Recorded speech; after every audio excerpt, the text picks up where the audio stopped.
প্রিয় দর্শক, আমাদের সমাজে ভালোবাসা শব্দটি নিয়ে অনেক ধারণা আছে, কিন্তু যখন একজন বিবাহিত মহিলা সত্যিকারের ভালোবাসায় পড়ে যান, তখন তার আবেগ, মনস্তত্ত্ব এবং কথার প্রকাশ একেবারে আলাদা রকমের হয়।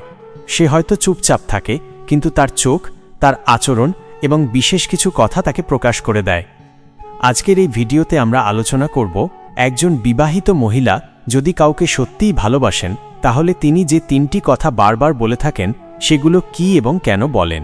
এই বিষয়টি শুধু সম্পর্ক নয়, একটি গভীর মনস্তাত্ত্বিক বাস্তবতা। আপনি যদি এই কথাগুলো বোঝেন, তাহলে আপনি একজন নারীর ভেতরের অনুভবকে আরও গভীরভাবে বুঝতে পারবেন। AEVDOT সম্পূর্ণরূপে শিক্ষামূলক উদ্দেশ্যে তৈরি। এখানে কোনো অনৈতিক সম্পর্ক বা ব্যক্তিগত কাউকে লক্ষ্য করে কিছু বলা হয়নি। এর মূল উদ্দেশ্য মনস্তত্ত্ব এবং সামাজিক বাস্তবতা তুলে ধরা। 1 নম্বর পয়েন্ট, তুমি আছো বলেই আমার সব কিছু ভালো লাগে। নিজের অনুভবকে তার সমস্ত জগৎ জুড়ে দেখানো। এই বাক্যটি একজন বিবাহিত মহিলার মুখে যত সহজে উচ্চারিত মনে হয়, আসলে এর পেছনে রয়েছে বিশাল এক আবেগের পৃথিবী। এই বাক্যটি যখন সে বলে, সেটি কেবল কথার খেলা নয়, বরং তার জীবনবোধ, সুখ দুঃখের অনুভূতি এবং ভালোবাসার গভীরতা সবকিছুর প্রকাশ। এই একটি বাক্য বারবার সে উচ্চারণ করে, কারণ এই বাক্যেই সে নিজের অস্তিত্বের ভার হালকা করতে পারে। চলুন একটু মনস্তাত্ত্বিকভাবে বুঝি কেন একজন বিবাহিত মহিলা এই কথাটা বারবার বলে থাকেন। প্রথমত, বিবাহিত জীবনে একজন মহিলার জীবনে থাকে অসংখ্য চাপ, সংসার, সন্তান, সামাজিক দায়িত্ব, নিজের স্বপ্ন সবকিছু একসঙ্গে বহন করতে হয় তাকে। অনেক সময় নিজের অনুভব প্রকাশ করার সুযোগই সে পায় না। কিন্তু যখন সে সত্যিই কাউকে ভালোবাসে, অর্থাৎ সেই মানুষটির প্রতি গভীরভাবে আবেগ জড়িয়ে পড়ে, তখন সে সেই মানুষটিকে নিজের সুখ দুঃখের কেন্দ্রে বসিয়ে দেয়। সে মনে করে তার এই ক্লান্ত জীবনের মাঝেও যে রং লেগেছে, যে হাসি এসেছে, যে কিছুটা প্রশান্তি মিলেছে, তা শুধুমাত্র সেই ভালোবাসার মানুষটির জন্য। এই কারণে সে বলে, তুমি আছো বলেই সবকিছু ভালো লাগে।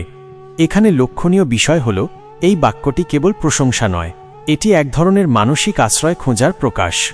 একজন নারী যখন বলেন, তুমি আছো বলেই, তখন তিনি এক ধরনের নির্ভরতা প্রকাশ করেন। তিনি জানাতে চান, তার জীবন যতই কঠিন হোক না কেন, এই মানুষটি তার পাশে থাকলেই সে নিজেকে নিরাপদ মনে করেন, স্বস্তির জায়গায় পান। এটা এক ধরনের ইমোশনাল অ্যাঙ্কারিং। তার আত্মিক স্থিরতার কেন্দ্রবিন্দু সেই মানুষটি হয়ে ওঠেন। দ্বিতীয়ত, এই কথার মাধ্যমে একজন মহিলা বোঝাতে চান, তার মানসিক জগতের প্রতিটি অংশ জড়িয়ে আছে সেই ভালোবাসার মানুষটির সঙ্গে। সে আর নিজের অনুভব আলাদা করে দেখতে পারে না। তার মন, অনুভব, দৈনন্দিন কাজ, এমনকি নিঃশ্বাসটাও যেন সেই মানুষটির উপস্থিতিতে প্রাণ পায়। সেই কারণেই সে বলে, তুমি আছো বলেই আজকের সকালটা সুন্দর, তুমি আছো বলেই কষ্টটা সহজ লাগে, তুমি আছো বলেই মনে হয় আমি এখনও বেঁচে আছি। এই কথাগুলো শুধু আবেগ নয়, এক ধরনের মানসিক প্রশ্রয়, ভালোবাসার প্রকাশ এবং একজন পুরুষকে তার জীবনের একমাত্র অবলম্বন করে তোলার চেষ্টা। এটা এমনভাবে বলা হয় যেন সেই মানুষটি বুঝতে পারে তার উপস্থিতি একজন নারীর জীবনে কতটা গুরুত্বপূর্ণ। তৃতীয়ত, এই বাক্যটি একজন মহিলার এক ধরনের অদৃশ্য নিরাপত্তা চাওয়ার ইঙ্গিত। বিবাহিত জীবনে অনেক নারী মানসিকভাবে একা থাকেন। তারা হয়তো সামাজিকভাবে সফল, কিন্তু ভেতরে ভেতরে খুবই নিঃসঙ্গ। সেই নিঃসঙ্গতার মধ্যেই কেউ যদি এসে তাকে সত্যিকার অর্থে ভালোবাসে, বোঝে, তখন সে বলতে শুরু করে, তুমি আছো বলেই। এই বলার মধ্যে সে নিজের ক্ষত, নিজের দুঃখ, নিজের না পাওয়ার দীর্ঘ যাত্রাকে একভাবে কৃতজ্ঞতার আবরণে ঢেকে ফেলে। মনোবিজ্ঞানের ভাষায় এ ধরনের বক্তব্য হল ইমোশনাল রিফ্রেমিং, অর্থাৎ নিজের বাস্তবতাকে ভালোবাসার রঙে রাঙিয়ে তোলা। একজন মহিলা যখন বোঝে যে এই ভালোবাসার মানুষটি তার পাশে না থাকলে তার জীবনটা শূন্য হয়ে যাবে, তখন সে তাকে জীবনের অর্থ বানিয়ে ফেলে। চতুর্থত, অনেক সময় এই বাক্যটি সে বলে স্বাভাবিক কথোপকথনের মধ্যেও। কেউ যদি জিজ্ঞেস করে কেমন আছো, সে বলে, তুমি আছো বলেই ভালো। এখানে শুধু উত্তরের সৌজন্য নেই, আছে এক ধরনের অভ্যন্তরীণ উপলব্ধি। একজন পুরুষ তখন বুঝে উঠতে পারে না এই সহজ কথার পেছনে কতটা ভরসা, কতটা প্রেম আর কতটা নির্ভরতাবোধ কাজ করছে। কিন্তু একজন নারীর কাছে এই কথাটি মানে তার ভিতরের আত্মজিজ্ঞাসা, আত্মপ্রকাশ এবং আত্মভরসার প্রতীক। এখানে আরেকটি দিক বোঝা গুরুত্বপূর্ণ। এই কথাগুলো কেবল প্রেমের আনন্দে বলা হয় না, অনেক সময় গভীর দুঃখ বা বিষণ্ণতার মধ্যেও বলা হয়। যেমন কোনো খারাপ দিন গেছে, মনে কষ্ট হয়েছে, তখন সে হয়তো বলে, তুমি না থাকলে হয়তো আজ আমি ভেঙে পড়তাম। এই বলার মধ্য দিয়ে সে বোঝাতে চায় সে ভেঙে পড়ার মতো অবস্থায় ছিল, কিন্তু সেই ভালোবাসার মানুষটির কারণে এখনও ভেতরে ভেঙে যায়নি। এটা এক ধরনের সাইলেন্ট ক্রাই ফর সাপোর্ট, যেখানে সে কিছু না বলেই অনেক কিছু বলে ফেলে। এই কথাগুলো যখন একজন মহিলা বারবার বলেন, তখন সেটাকে গুরুত্ব না দিয়ে কেউ যদি ভাবেন ও তো এমনি বলছে, তাহলে সে বড় ভুল করবেন। কারণ একজন মহিলা তার সত্যিকারের আবেগের কথা খুব কম সময়ই প্রকাশ করেন। যদি সে বারবার বলেন তুমি আছো বলেই সব ভালো লাগে, তাহলে ধরে নিতে হবে এই ভালোবাসা তার জীবনের ভিত্তি হয়ে গেছে। এই বাক্যটি অনেক সময় কষ্টের দিনে, একাকিত্বের রাতে অথবা স্রেফ কোনো প্রশান্ত মুহূর্তে আসে। তখন সে কাউকে ফোন করে বা সামনাসামনি বসে বলে, তুমি জানো, তুমি না থাকলে আমি অনেক আগেই হারিয়ে যেতাম। এই বলার মাধ্যমে সে যেন তার আত্মাকে হালকা করে, নিজের ভেতরের আবেগকে ছেড়ে দিতে চায়। সে চায় সেই মানুষটি বুঝুক সে কতটা গভীরভাবে ভালোবাসে, এবং ভালোবাসা ছাড়া সে এখন নিজেকে কল্পনাই করতে পারে না। এই বলার মধ্যে আত্মবিশ্বাসও থাকে, আবার একরকম ভয়ও থাকে। যদি সে হারায়, যদি কোনো কারণে এই মানুষটি দূরে চলে যায়, এই ভয়েই সে বারবার এই কথাটা বলে, তুমি আছো বলেই আমি ভালো আছি। যেন প্রতিবার বলার মধ্য দিয়ে সে নিশ্চিত হতে চায় এই মানুষটা যেন তার সঙ্গেই থাকে। 2 নম্বর পয়েন্ট, তুমি না থাকলে আমি কিছুই না। ভালোবাসার নিঃস্বার্থ প্রকাশ। বিবাহিত জীবনে অনেক কথা বলা হয়, কিন্তু কিছু কথা এমন থাকে যেগুলো একজন নারী তখনই বলেন যখন তার হৃদয়ে সত্যিকারের ভালোবাসা তৈরি হয়। তুমি না থাকলে আমি কিছুই না, এই কথাটি এমনই এক ভালোবাসার প্রতিচ্ছবি।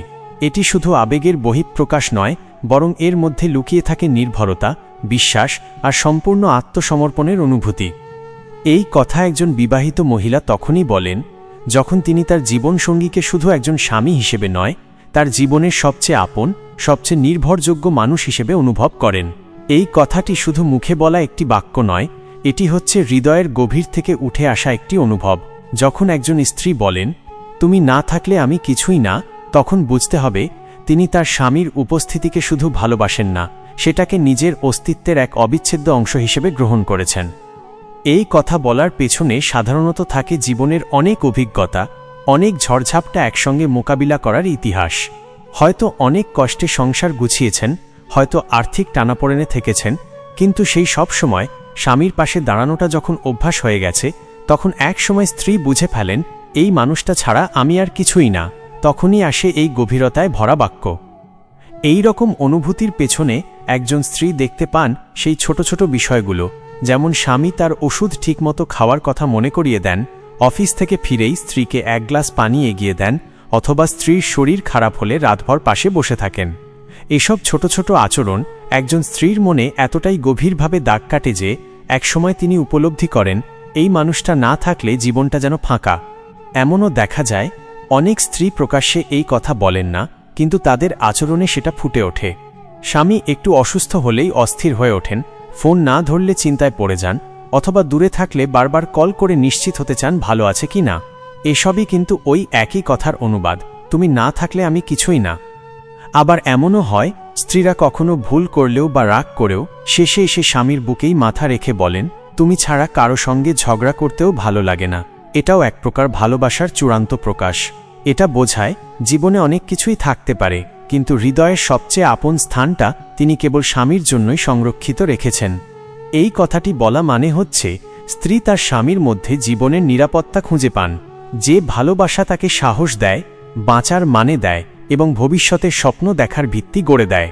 এই সম্পর্কের মধ্যে কোনো বাধ্যবাধকতা নেই, নেই স্বার্থের হিসেব নিকেশ, বরং এটা এমন এক মানসিক বন্ধন যেখানে একজন মানুষ আরেকজনের ভালোবাসায় এতটাই ডুবে যায় যে তার অস্তিত্বটাও যেন মিশে যায় প্রিয়জনের অস্তিত্বে।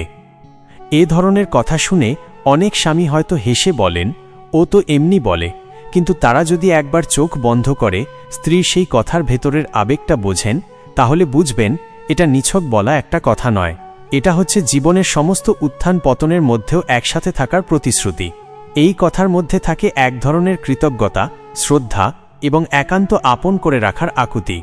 তাই যদি কোনো স্ত্রী আপনাকে বলেন তুমি না থাকলে আমি কিছুই না, তাহলে বুঝে নিন আপনি শুধু তার স্বামী নন, আপনি তার আত্মার সঙ্গী।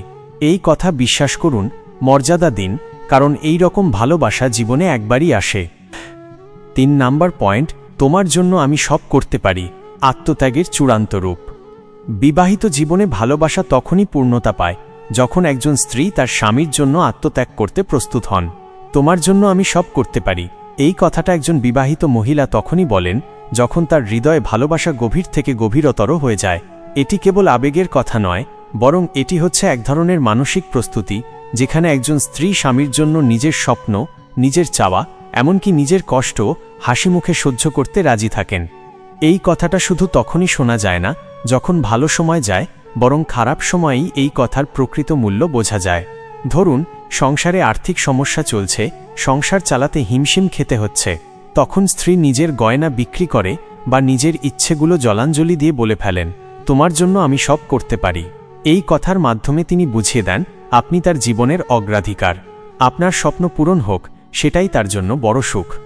অনেক সময় দেখা যায় স্বামীর ক্যারিয়ারের জন্য, পড়াশোনার জন্য বা চাকরির জন্য স্ত্রী নিজের চাকরি ছেড়ে দেন, নিজের পরিবার ছেড়ে আসেন অথবা নিজের স্বাচ্ছন্দ্য ত্যাগ করেন। এই ত্যাগ শুধু কথায় নয়, বাস্তবে ঘটে।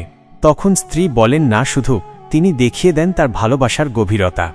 এই কথার আরেক দিক আছে, যখন স্বামী কোনো ভুল করেন বা হতাশায় ভেঙে পড়েন, তখন সবাই দূরে সরে যেতে পারে, কিন্তু স্ত্রী পাশে দাঁড়িয়ে বলেন, তোমার জন্য আমি সব করতে পারি, তুমি উঠে দাঁড়াও। এই কথাটা স্বামীকে আবার নতুন করে বাঁচতে শেখায়। এই কথার মধ্যে থাকে এক ধরনের সাহসের জোর যা অন্য কেউ দিতে পারে না। তোমার জন্য আমি সব করতে পারি, এই কথা মানে শুধুমাত্র নিজের জীবন দিয়ে প্রমাণ করা নয়, বরং এই কথার পেছনে লুকিয়ে থাকে একটি পরিবার গঠনের স্বপ্ন, ভবিষ্যতের পরিকল্পনা এবং সেই স্বপ্নকে একসঙ্গে বাস্তবায়নের ইচ্ছা। এই কথা শোনার পর একজন স্বামী বুঝে যান তিনি এই পৃথিবীতে একা নন। তার পাশে একজন এমন মানুষ আছেন যিনি শুধু সুখের সঙ্গী নন, দুঃখেও একসাথে হাঁটতে প্রস্তুত। এবং এমন ভালোবাসা জীবনে একবার এলেই যথেষ্ট, কারণ এই ভালোবাসা হলো আত্মার বন্ধন, যেখানে স্বার্থ নেই, প্রতিদান চাওয়া নেই, শুধু নিঃস্বার্থ সমর্পণ। প্রিয় দর্শক, একজন বিবাহিত মহিলা যখন এই কথাগুলো বলেন, তখন সেটা শুধুই কথার খেলা নয়, বরং মনের গভীর ভালোবাসার নিঃশব্দ আরতি। যদি আপনার জীবনসঙ্গিনী আপনাকে এভাবে ভালোবাসেন, তাকে মর্যাদা দিন, সারা জীবন আগলে রাখুন। ভালোবাসা ছোট ছোট কথায়, ছোট ছোট কাজে প্রকাশ পায়, তাই অনুভব করুন, বোঝার চেষ্টা করুন এবং নিজের ভালোবাসাও তাকে জানিয়ে দিন। ভিডিওটি ভালো লাগলে লাইক, কমেন্ট, শেয়ার ও সাবস্ক্রাইব করতে ভুলবেন না। আবার দেখা হবে একটি নতুন শিক্ষামূলক ভিডিওতে।